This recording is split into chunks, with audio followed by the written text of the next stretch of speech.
कौन बोल रहे हो? मैं सिया के स्कूल से बोल रही हूँ। छुट्टी हुए काफी देर हो चुकी है, लेकिन सिया की मम्मी अभी तक उसे लेने नहीं आई। ऐसे कैसे हो सकता है? अब सुबह तो वो बोल कर गई थी कि मैं लौटते वक्त सिया को भी साथ में लेकर आऊंगी। मैं काफी टाइम से उन्हें फोन लगा रही हूँ, लेकिन उनका फोन भी नहीं लग रहा है। अब चिंता मत कीजिए, मैं खुद आती हूँ उसके लेने। उसे रोक के रखना। बस आइए मैम।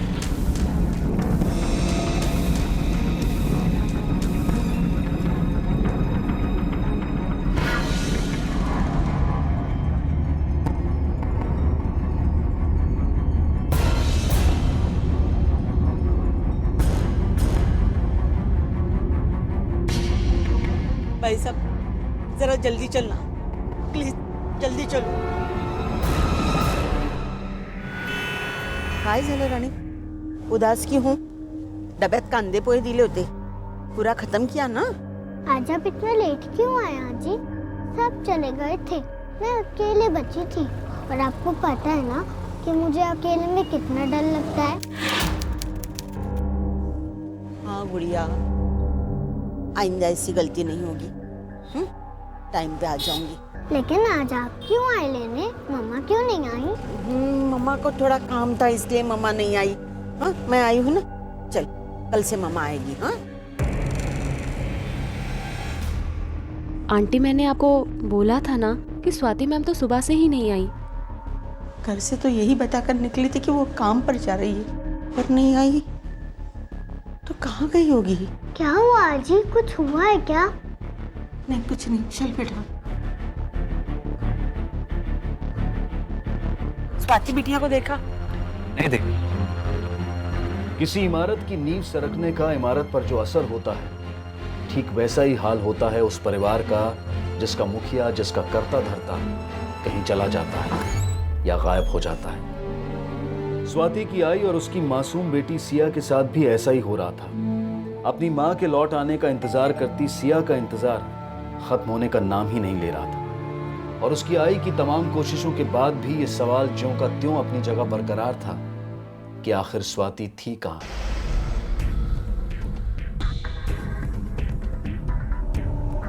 हो सकता है ये अपनी मर्जी से गई हो। मैडम वो कोई 16 साल की बच्ची नहीं है कि अपनी मर्जी से उठी और निकल गई।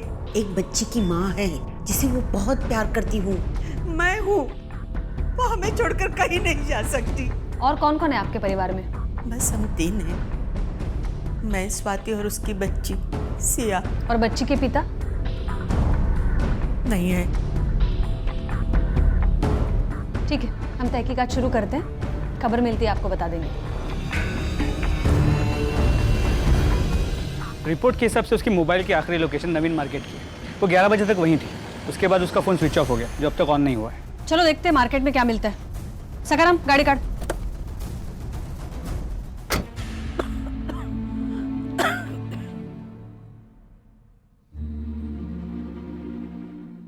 देख गुड़िया, आज शाम को कौन सी सब्जी खाएगी? भिंडी की बनाऊं?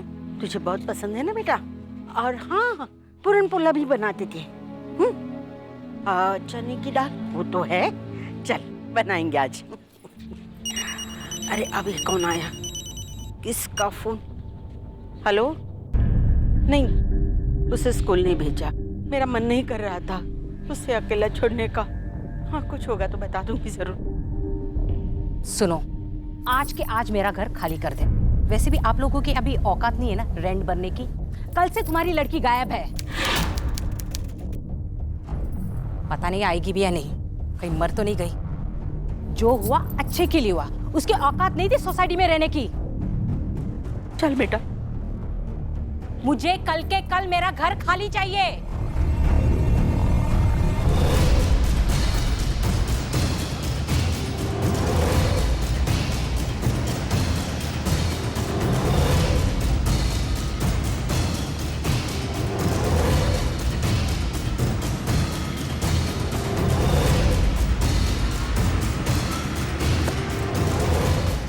अनुज, ये मोबाइल की लोकेशन तो मार्केट की दिखा रहे थे, लेकिन मार्केट में ऐसा कोई नहीं था जिसने उसे देखा हो। और मार्केट भी कुछ खास बड़ा तो नहीं था। उसके पार्लर का एड्रेस है हमारे पास, वहाँ जाके देखें। चलो। पहले आप मुझे बताओ कि सब लोग मम्मा के बारे में इतना बुरा बुरा क्यों कहते हैं? नहीं बच्चा, ऐसा नहीं बोलती। तेरी मम्मा बहुत अच्छी है। लगता है तेरी मम्मी आ गई। एक मिनट बेटा।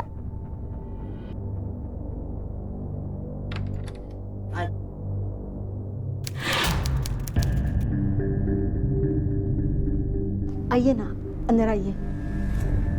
वॉचमैन से पता चला कि मेरी वाइफ ने आपके साथ बहुत बदतमीजी की। उसकी तरफ से मैं आपसे माफी मांगने आया हूँ। ठीक है। आपका जब तक जी चाहे आप आराम से यहाँ रह सकती हैं, मैं हूं ना। वैसे पुलिस को कुछ पता चला क्या? नहीं। स्वाति मैम उस पूरे दिन नहीं आई। मैंने आंटी को भी बताया था। आई मीन उनकी मदर को भी यही बोला था। अब मैडम उस मार्केट में क्या करने गई थी ये मैं कैसे बता सकती हूँ। हमारे पार्लर में यूज़ होने वाला ऐसा कोई सामान नहीं मिलता। हो सकता है वो अपने किसी पर्सनल काम से गई हो। अरे ये क्या हो गया आपको? हॉल में कुछ ऐसी गर्मी भी नहीं है। अच्छा खासा एसी लगा रखा है पार्लर में। बड़े पसीने छूट रहे हैं आपके तो। नहीं मैम। तबीयत खराब है या कुछ छुपा रही हैं? वो बस ऐसे ही पहली बार हमारे आसपास कोई क्राइम हुआ है तो। अनुज, क्राइम हो गया और हमें पता भी नहीं चला? आपको किसने कह दिया क्राइम हो गया? नहीं, वो तो मेरे मुंह से बस एक बात निकल गई।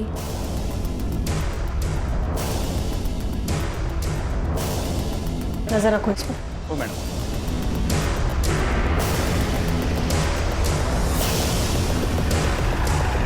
उस मार्केट में ऐसा कोई है जिससे वो मिलने जाती है? कोई भी, उसकी सहेली, दोस्त, रिश्तेदार? नहीं, वहां कोई उसका पहचान वाला नहीं है और पता नहीं। देखिए, हमें ऐसा लग रहा है आप हमसे कुछ छुपा रही हैं। देखिए, आप वाकई अगर चाहती हैं कि आपकी बेटी को हम आपके पास ले आए ढूंढकर, तो प्लीज़ पूरा सच बताइए। ऐसा कोई है जिस पर आपको शक है या फिर ऐसा कोई जिसका हाथ हो उसके गायब होने में? हो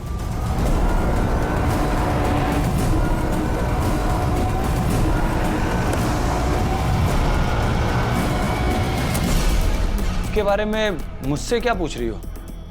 मेरा कुछ लेना देना नहीं उसके साथ। कमाल है सुरेश पाटिल, पति हो तुम उसके। नहीं, मान लिया कि सेपरेट हो गए हो, लेकिन लीगली डिवोर्स तो नहीं मिला है, तो कानून के नज़र में तो पति हुए। अब पत्नी के बारे में पति को नहीं पूछेंगे तो और किसे पूछेंगे, है ना? अब एक बात सुन लो, जितना पूछा जाता है सिर्फ उसका जवाब दो। आखिरी बार कब मिले थे स्वाति से? याद नहीं। और अभी आप लोग जाओ यहाँ से। मैं मुझे क्यों टेंशन देती हो? अब याद आएगा।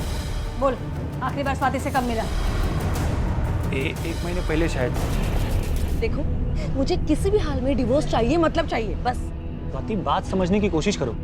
हमारी एक छोटी बच्ची है। मुझे कोई फर्क नहीं पड़ता। तो ठीक है, मेरा जवाब भी सुन लो। डिवोर्स नहीं दूंगा तो नहीं दूंगा। अच्छा, तो एक महीने पहले तू उससे मिला था, वो इनकी तारीफ? हम साथ में रहते हैं। अच्छा, तो ये भी तुम्हारी तरह शादीशुदा है या फिर? खैर, 24 घंटे में तूने क्या किया इसकी सारी डिटेल्स मुझे चाहिए अभी। 2 दिनों से मैं घर पे ही हूँ, बाहर भी नहीं गया मैं। किसके साथ? जी। क्या बोल रहा है ये, सच है? हाँ मैडम, सच है ये बात। बड़ा ही अजीब आदमी है ये सुरेश। एक गैर औरत के साथ अपने घर में रह सकता है, लेकिन अपनी बीवी को तलाक नहीं दे सकता। एक काम करो, इसकी सारी इन्फॉर्मेशन निकालो, प्रोफेशनल और पर्सनल। ओ मैडम, एक मिनट। हेलो।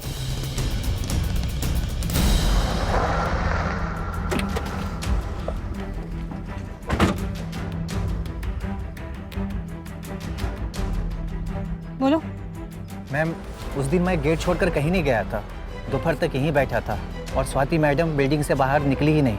अगर वो निकलती तो मुझे पक्का दिखाई देती। अनुज, पूरी बिल्डिंग छान मारो। ओ मैडम, सर।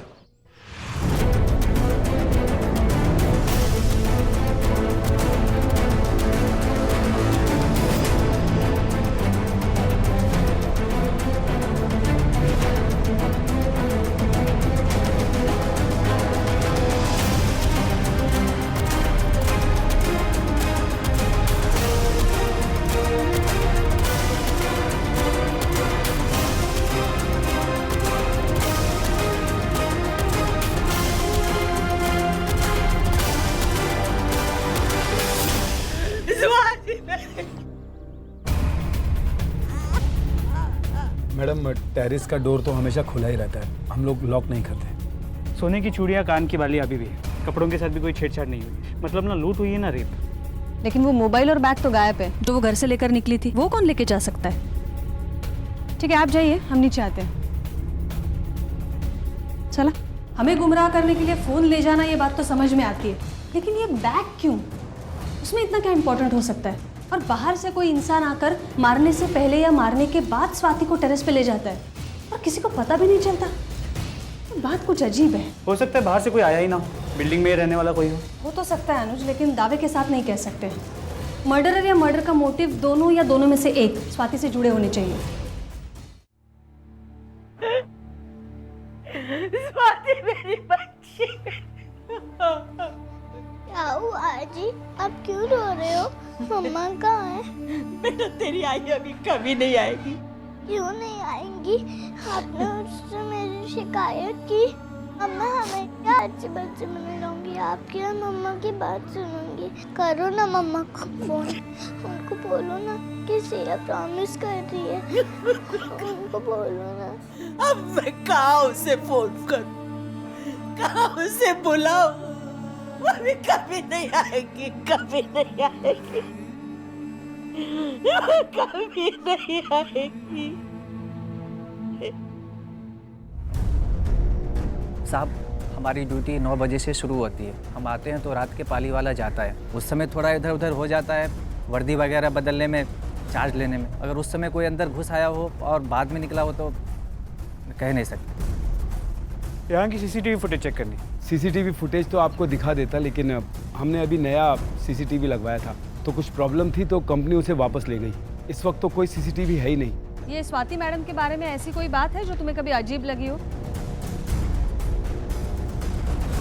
नहीं, हमें कभी कोई ऐसी बात नहीं लगी। नहीं मैडम, वो तो अच्छी लेडी थी, उनका सोसाइटी में किसी से कोई प्रॉब्लम नहीं था। बट हाँ, उनका हस्बैंड अच्छा आदमी नहीं था। अभी 4 दिन पहले ही आया था और सोसाइटी में शराब पीकर हल्ला मचा रहा था। सुरेश, कितनी बार कहा है यहाँ पर आकर तमाशा मत करो, लोग देख रहे हैं, छोड़ो मुझे। मैं तुम्हारे आगे हाथ जोड़ती हूँ, प्लीज चले जाओ यार। ये बता, मुझे मेरी बच्ची देगी या नहीं देगी? मेरा जवाब आज भी वही होगा जो पहले था। अगर तुम्हें तुम्हारी बेटी चाहिए ना तो पहले 50 लाख का इंतजाम करो, फिर बात करेंगे। शे, तेरे जैसी तुच्ची औरत मैंने आज तक नहीं देखी। पैसों की कितनी बड़ी भूखी है रे तू। 50 लाख ला के दूंगा तुझे। ठीक है, आप लोग जा सकते हैं। लेकिन सुरेश ने तो कहा था कि वो स्वाति से आखिरी बार 1 महीने पहले मिला। बोल, आखिरी बार स्वाति से कब मिला? 1 महीने पहले शायद। इन लोगों से वापस पूछताछ करनी पड़ेगी। अनुज, एक काम करा, ये स्वाति के आई को कल पुलिस स्टेशन बुलाओ। आज बात करना ठीक नहीं है उनसे, और पोस्टमार्टम रिपोर्ट जल्दी से जल्दी मंगवा लो। हो madam.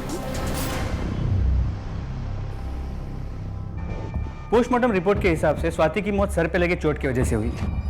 Most probably iron rod. और सर पे एक नहीं बल्कि 2 जबरदस्त वार किए गए।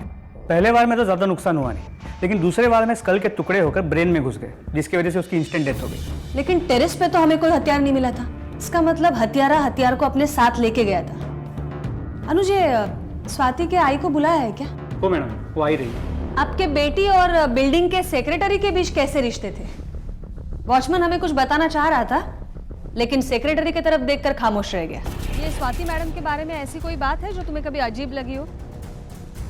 नहीं, हमें कभी कोई ऐसी बात नहीं लगी। कुछ भी बोलते रहते लोग, उनके पास कोई काम नहीं है। वो अकेली थी, सब कुछ अकेली करती थी। किसी के साथ भी उसका नाम जोड़ देते थे, बातें बनाते थे। सेक्रेटरी के साथ भी। अगर ऐसा कुछ होता तो मुझे जरूर पता चलता। पप्पा जी शपथ। आपके बिल्डिंग का सेक्रेटरी बोल रहा था कि सुरेश आया था आपके बेटी से मिलने कुछ दिन पहले, और उन दोनों के बीच काफी झगड़ा भी हुआ था। हाँ, वो आया था। सुरेश उसे बहुत बहुत तंग करता था। ठीक है, अभी आप जा सकती हैं। जरूरत पड़ेगी तो वापस बुला लेंगे। अनुज, पता करो ये स्वाति को लेकर जो कहानियां बनाई जा रही है उसमें कितनी सच्चाई है। अंटा सुरेशला पण उचला जरा।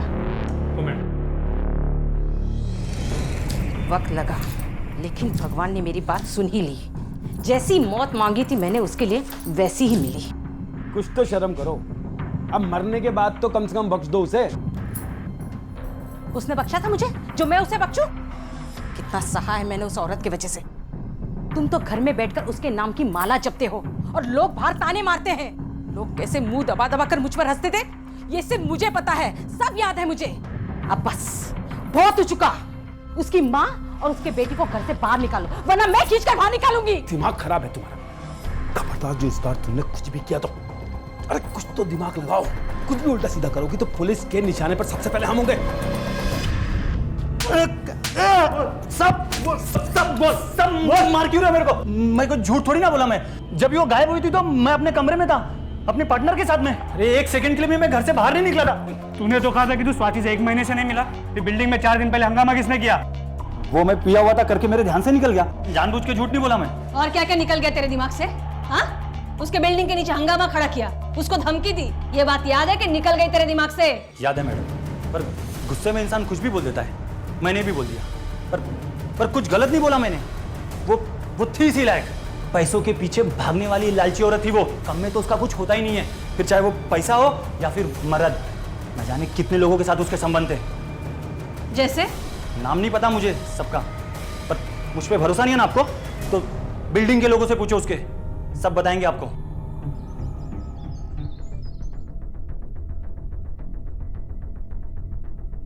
बोलिए शर्मा जी, ऐसा भी कोई मुश्किल सवाल नहीं पूछ लिया हमने जो जवाब देने में इतना वक्त लगा रहे हैं आप। नहीं बोलना चाहते तो नहीं बोल दीजिए। मेरा उससे सिर्फ एक ही रिश्ता था, एक किराएदार का और मकान मालिक का, ज्यादा कुछ नहीं।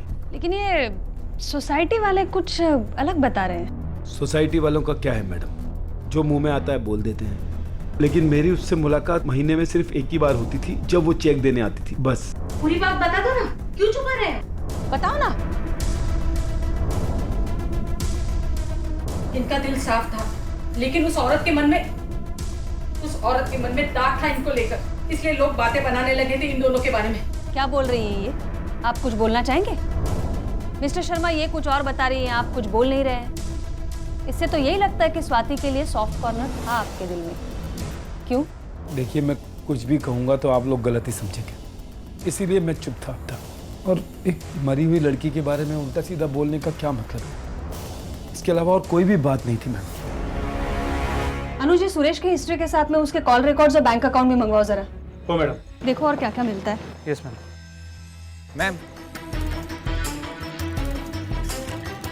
हाँ आप पूछ रही थी ना कि मैंने कुछ अजीब देखा कि नहीं। हाँ, हमारे शर्मा साहब की बीवी ने जीना हराम कर दिया था स्वाति मैडम और उनके पूरे फैमिली का। जिधर भी देखती थी पकड़ लेती थी, कोई भी मौका नहीं छोड़ती थी, और गंदी बात जो बोलती थी पूछो ही मत। लेकिन उसकी क्या दुश्मनी इन लोगों के साथ? उनको लगता था कि उनके पति और स्वाति मैडम में कोई लफड़ा है, इसका ही बदला लेती रहती थी। और कुछ जानते हो? नहीं, बस इतना ही पता था। ठीक है, जा सकते हो। चला।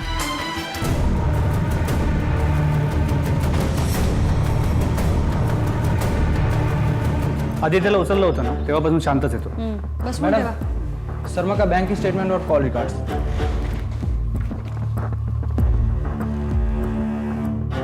अनुज, ये कॉल में तो कुछ ज्यादा बातें नहीं हुई है इनकी। 5 महीने पहले स्वाति शर्मा के फ्लैट में रहने आई थी। उसके कॉल एक्सचेंज ज्यादा नहीं है, पर बैंक स्टेटमेंट कुछ अजीब है। उसने पहले महीने में रेंट का चेक दिया है और 1 लाख रुपए भी भरे, शायद डिपॉजिट हो सकते हैं। दूसरे महीने में भी रेंट का चेक दिया है। उसके बाद कोई एंट्री नहीं है। उल्टा ये शर्मा ने 1 लाख रुपए ट्रांसफर किए हैं। हो सकता है ये वही पैसे हैं जो स्वाति ने डिपॉजिट के तौर पर दिए थे। ये 3 महीने में ऐसा क्या हुआ होगा कि स्वाति के ऊपर शर्मा इतना मेहरबान हो गया? 1 मिनट मैम। हाँ रवि बोल। ठीक है, तो वही रुक, मैं भी आता हूँ। मैम, रवि का फ़ोन था, कुछ इन्फॉर्मेशन है, बुलाया है। ठीक है, तुम रवि से मिलो, तब तक मैं ये बैंक स्टेटमेंट की सच्चाई निकलवाती हूँ। जी मैम। ये क्या कह रही है आप? स्वाति ने 3 महीने का किराया नहीं दिया और डिपॉजिट भी वापस ले लिया। मुझे तो इसके बारे में कुछ भी पता नहीं है। उसने कुछ भी नहीं बताया। सलाम साहब। कहाँ है? वो सामने वाला घर।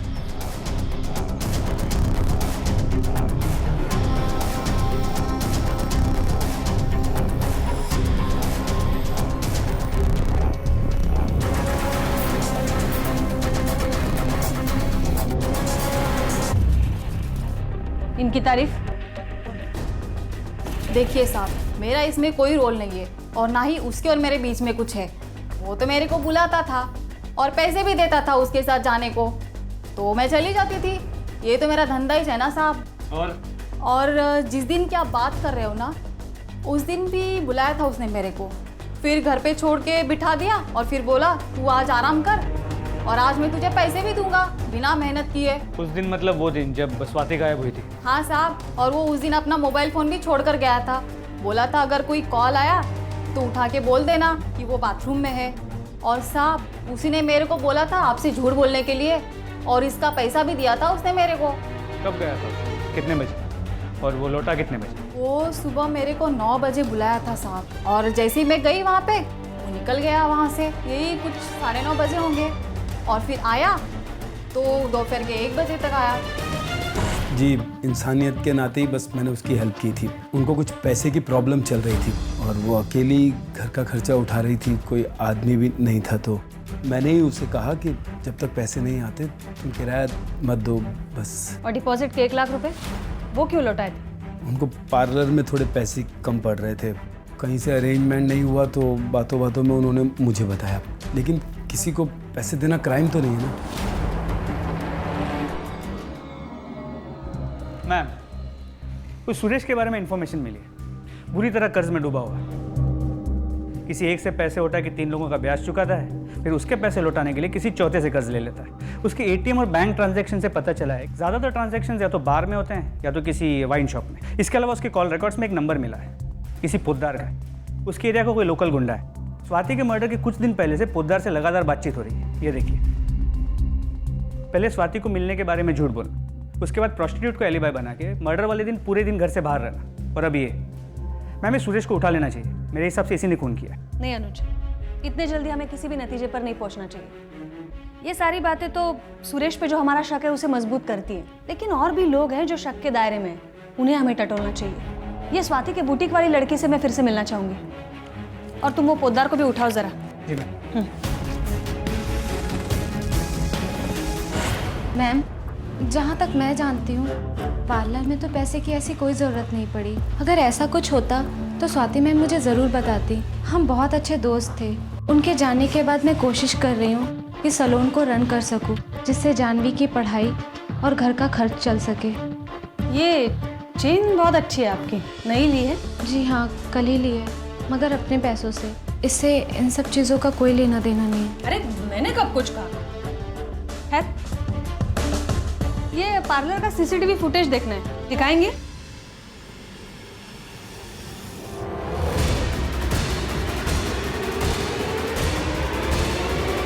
रोक! हट!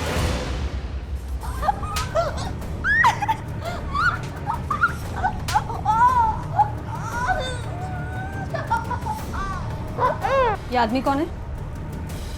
मैं नहीं जानती ये कौन है।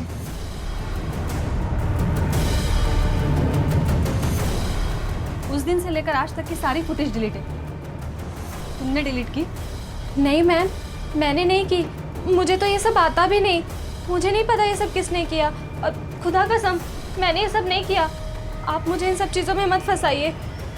हट बोल रहा हूँ मैं। खबरदार, मेरी बच्ची को हाथ लगाया तो वो मेरी और मेरी बेटी की बच्ची है, तेरा कोई हक नहीं। मेरी बेटी नहीं रही तो क्या हुआ, मैं उसे संभालूंगी, मैं उसे पालूंगी। लेकिन अपनी बेटी के साथ मिलकर उसे पैदा नहीं किया ना, तो क्या हुआ? वो मैंने किया है, इसलिए जितना हक तेरी बेटी का है ना, उतना ही हक मेरा भी उस पे है।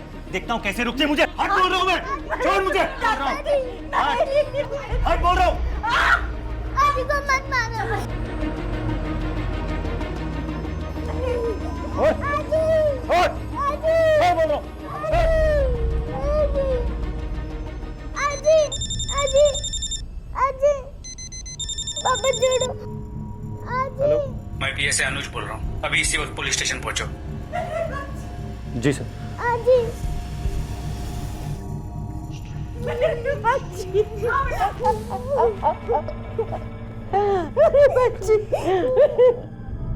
ये आखिरी मौका है तुम्हारे पास सच बोलने का, और अगर माहौल की जरूरत है तो ये बना देंगी।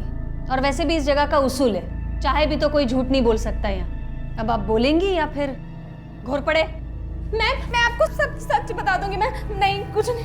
मैम प्लीज, मैम वो स्वाति मैम का हस्बैंड था। वो स्वाति का हस्बैंड कैसे हो सकता है? उसका हस्बैंड तो सुरेश है। दोस्त हो ना तुम उसकी, तो पता नहीं तुम्हें? नहीं मैम, वो स्वाति मैम का हस्बैंड था। स्वाति मैम ने मुझे खुद बताया था। एक बार काम करते करते उनकी फाइल में मैम की और उनके हस्बैंड की फोटो मिली थी, तो मैंने पूछा मैम से ये कौन है। ये मेरे हस्बैंड है। स्वाति मैम के डेथ के बाद भी वो मुझसे मिलने आता था। डेथ नहीं, मर्डर। हाँ वही मर्डर। वो मर्डर के बाद भी मिलने आया था और उसने बोला कि सीसीटीवी से सारी फुटेज डिलीट कर दो। उसने मुझे 30,000 रुपए भी दिए। उसने बोला और तुमने फुटेज डिलीट कर दिया? और वही पुराना फुटेज क्यों रखा जिसमें वो दिख रहा है? जब आप आए तो मैं वो सारी चीज़ें डिलीट कर रही थी, बस वही एक चीज़ रह गई। आपने बोला कि आपको चेक करना है, बस इसके आगे मुझे कुछ नहीं पता। कौन है, कहाँ से आया, क्या करता है, मुझे कुछ नहीं मालूम।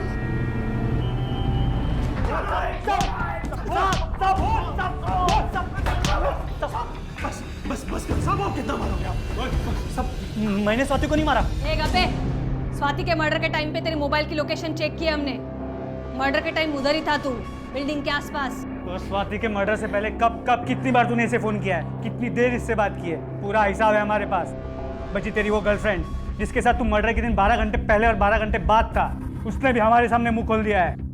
तो मुफ्त में हड्डियां तोड़वाने में कोई मतलब नहीं है। हम ये तो जानते हैं कि तुम लोगों ने किया क्या है, कैसे किया है, बता। मेरी प्लानिंग थी, पर उसको मारने की नहीं, उसे सबक सिखाने की, उसका किडनैप करने की। उस दिन पोद्दार के साथ स्वाति की बिल्डिंग के नीचे मैं भी था। काफी देर इंतजार किया हमने, पर वो नहीं आई। बाद में हमें पता चला कि वो गायब हो गई है, और फिर खबर आई कि उसका मर्डर हो गया है। उसके मर्डर की खबर सुन के तो मैं खुद शॉक हो गया था, पर मैंने उसको नहीं मारा। सच बोल रहा हूँ मैं सब। अनुज, इन दोनों पर स्वाति के किडनैपिंग का प्लानिंग का चार्ज लगाओ आणि 8 टका दोघांना। हो मैडम। और तब तक वो फुटेज वाले दूसरे पति को ढूंढते हैं। देखिए, इसे पहचानती हैं आप?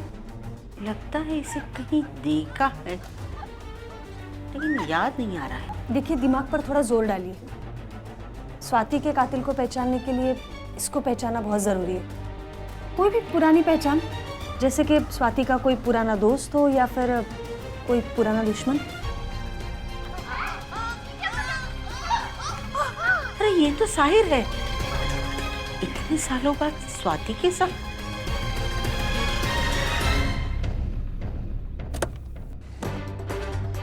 साहिर, चल।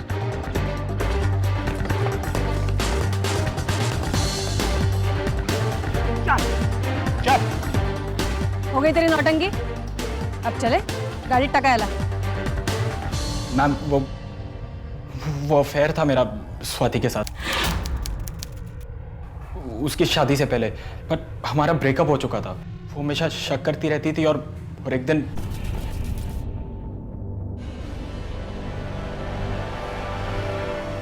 तो ये सब चल रहा है मेरे पीठ पीछे।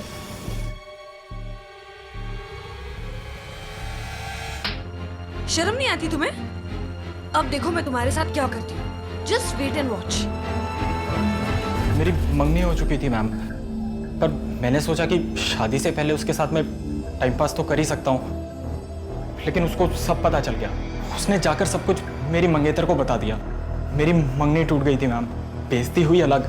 तो मैं गया स्वाति के पास, उसके पार्लर पे, उसको सबक सिखाने के लिए। काफ़ी बहस हुई हमारी वहाँ पर, हाथापाई भी हुई थी, पर फिर मैं वहाँ से चला गया।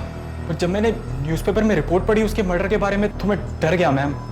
मुझे लगा अगर वो सीसीटीवी फुटेज पुलिस के हाथों में लग गया तो उसके मर्डर का शक तो डेफिनेटली मेरे पे ही जाएगा। इसलिए मैंने रेशमा को पैसे दिए और सीसीटीवी फुटेज डिलीट करने होगा। इसके अलावा मैं कुछ नहीं जानता मैम। मैंने स्वाति को नहीं मारा है। इनफैक्ट उस दिन के बाद मैं कभी भी उसकी बिल्डिंग के या उसके पार्लर के आसपास भी नहीं गया। आप चाहे तो चेक कर सकते हैं।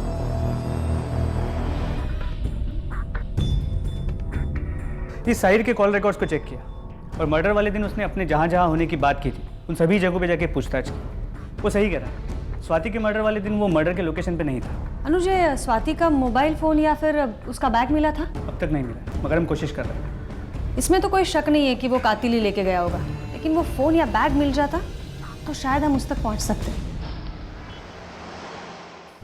मैम, स्वाति का फोन ऑन हो गया। IMEI नंबर से ट्रैक कर लिया है कि वो कहाँ है। चला। जी मैडम, इस फ़ोन को उस आदमी ने मुझे बेचा था। वो आदमी थोड़ा सा बूढ़ा सा था। पहचानते हो उसे? पहचानता नहीं, पर पता चल जाएगा। ये देखिए आप। एक और नया सस्पेक्ट। मैडम, ये तो मेरा आदमी है, स्वाति का बाबा। क्या? हाँ, मेरा पति बाबूराव जंगम सालों पहले मुझे और स्वाति को छोड़ के चला गया अपने गांव सातारा। फिर कभी मुड़कर नहीं देखा। लेकिन वो किसी का कत्ल नहीं कर सकता, इतनी हिम्मत नहीं है उसमें। बसा। आता सगळं खरं खरं सांगायचं पटकन। बोल। मैम साहब, स्वाति हर महीने 1000 रुपये मनी ऑर्डर से मुझे भेजती थी। जब 2 महीने से रुपये नहीं आए तो मैं मुंबई चला आया। जब उसके घर पे पहुंचा, वो घर से बाहर निकल रही थी। तिला राग आले, छत पे जाके बात करने को बोला। मैं छत पे गया मैम साहब, और गुस्से से चीखा चिल्लाया, क्यों तूने 2 महीने से रुपया नहीं भेजा? कितनी तकलीफ हो रही है मुझे। उसने भी मुझे कड़ी कोटी सुनाई और जाने को बोला। तो मुझे गुस्सा आया, मैंने उसका पर्स छीन लिया। मैंने उसका खून नहीं किया, वो मेरा खून है, मेरी बिटिया है। भला मैं अपनी बिटिया को कैसे मार सकता हूँ मैम साहब? जब स्वाति का कत्ल हुआ था तो टेरेस पर तू था। देख, अभी सच सच बोल, वरना तेरे उम्र का लिहाज नहीं करूंगी, समझा? बोल। मैम साहब, वहाँ अकेला नहीं था, तो कोई और भी था। जब मैं सीढ़ी से नीचे उतरा था, मैंने एक पीला कपड़ा देखा। शायद वो दुपट्टा या साड़ी का पल्लू हो। कोई तो उसके छुपा हुआ था। कौन था मुझे नहीं मालूम। और कुछ जानता है? मैम साहब, मुझे कुछ याद नहीं है। और मैं सरपट वहां से भागा, और स्वाति का जो पर्स था ना, उसमें एक मोबाइल था। मैंने उसे बेचा और बस में बैठ गया वापस सतारा को जाने को। मैम, हमारे साइबर सेल ने इरेज डाटा रिकवर कर लिया स्वाति के फ़ोन से। एक वीडियो भी मिला है, आपको देखना चाहिए। बहुत घुमाया तूने हमें। फरिश्ता है ना तू? अकेले औरतों का मदद करने का शौक है तुझे। और क्या बोला था? स्वाति से महीने में सिर्फ एक बार मिलता है, सिर्फ एक बार। सर प्लीज प्लीज मानिए, मैं बताता हूँ ना आपको सब कुछ। चल बोल अभी। मैडम, मैं एक दिन उसके घर किराया लेने गया था। उसे देखकर मैं बहक गया था। बहुत कोशिश की, पर अपने आप को रोक नहीं सका। और रेंट तो मिलता रहेगा। एक मिनट आओ यहाँ। और वो दिखाकर मुझे ब्लैकमेल करने लगी। मैंने उसे बहुत समझाया, उससे माफी भी मांगी, लेकिन उसने मेरी एक नहीं सुनी। तब मैंने उसे एक ऑफर दिया। मैंने उससे कहा कि तुम जब तक चाहो मेरे घर में बिना किराए के रह सकते हो। और तो और मैंने उसका डिपॉजिट भी उसे वापस कर दिया। लेकिन ये बात जब मेरे घर में पता चली तो मेरी वाइफ को लगा कि मेरा उससे अफेयर चल रहा है। मैं उसे क्या बताता, मैं क्या बोलता उसे? बस इसी चिढ़ में वो उन लोगों के पीछे पड़ी रहा करती थी। मैं अपनी बेटी की कसम खाकर कहता हूँ कि मैंने उसे मारा नहीं। पता है हमें, स्वाति का खून जिसने किया उसका पता चल गया है। लेकिन तूने भी जुर्म किया, इसलिए यहाँ लाया गया है तुझे। और जो गुनाह तूने किया है ना, उसकी सख्त से सख्त सजा मिलेगी तुझे।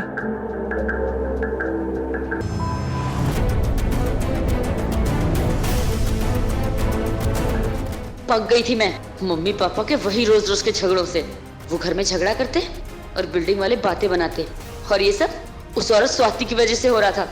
मेरे पापा हम सबको धोखा दे रहे थे, सिर्फ उस औरत के लिए जो उनकी कुछ नहीं लगती थी। मुझे ये सब खत्म करना था।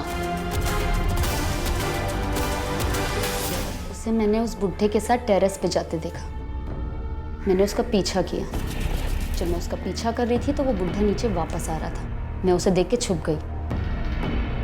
फिर मैं वापस गई जहाँ वो अकेले खड़ी थी। सुनो तुम, हमारी लाइफ से प्लीज चली जाओ। तुम्हें समझ में नहीं आ रहा है, हमारी लाइफ खराब हो रही है तुम्हारी वजह से। मेरे पापा हम लोगों को नहीं समझ रहे हैं, प्लीज तुम्हें समझना होगा। उससे मिन्नती की, उसे समझाया, उसके हाथ जोड़े कि प्लीज ये सोसाइटी, ये फ्लैट छोड़ के दूर चली जाए। उससे कह रही थी कि मेरे बाप ने उसका रेप किया है, मेरे पापा ने। मैं अपना गुस्सा कंट्रोल नहीं कर पाई।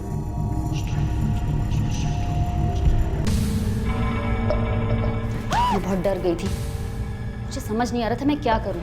भावनाओं से भरी जाह्नवी ने सिर्फ वो देखा जो उसकी आंखों के सामने था, और उसने उसे सच मान लिया। अगर उसने समझदारी से काम लेते हुए सच को जानने की कोशिश की होती तो उसे पता चलता कि स्वाति ने उसके पिता पर जो इल्जाम लगाया था वो सच था, और तब वो स्वाति की जान लेने जैसा गलत फैसला ना करती और ना ही अपनी जिंदगी बर्बाद करती। कई बार हालात और परिस्थितियां ऐसी बन जाती हैं जब हमारी समझ हमारा साथ छोड़ देती है और सही फैसले लेना हमारे लिए मुश्किल हो जाता है। लेकिन समझ के अभाव में अगर फैसले सिर्फ सच्चाई की कसौटी पर परख कर भी लिए जाएं, तो भी उनके गलत फैसलों और उनके गलत परिणामों से बचा जा सकता है। अपना हर फैसला सोच समझकर और सच की कसौटी पर परख कर लें, क्योंकि आपका गलत फैसला सिर्फ आपको ही नहीं बल्कि आपके परिवार वालों को भी नुकसान पहुंचा सकता है।